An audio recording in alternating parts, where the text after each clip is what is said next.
Welcome to the Tech Egg. Don't get scrambled. Enjoy the video. In this video, I will explain how to make Manchow soup. First, gather your ingredients.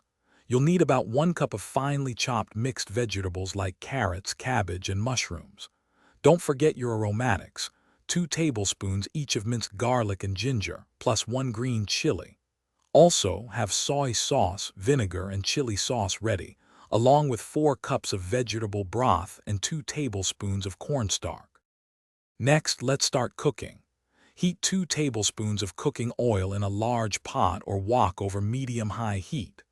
Add your minced garlic, ginger, and green chilies, sautéing them for about 1 minute until they become fragrant. Then, toss in your chopped vegetables and stir-fry for 2 to 3 minutes. Finally, pour in 4 cups of vegetable broth and bring the mixture to a rolling boil. Now it's time to add the signature Manchow flavors. Stir in 2 tablespoons of soy sauce, 1 tablespoon of vinegar, and 1 teaspoon of chili sauce for that perfect balance of savory and spicy. In a separate small bowl, whisk together 2 tablespoons of cornstarch with about 1/4 cup of water to create a smooth slurry.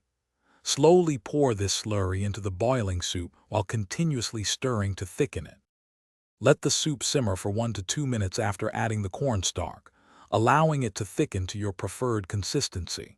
Give it a quick taste and adjust any seasonings like salt or pepper if needed.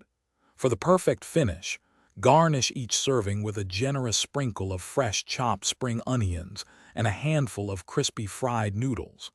Serve your delicious, homemade Manchow soup immediately and enjoy. Thanks for watching. Consider subscribing if I helped unscramble your problems.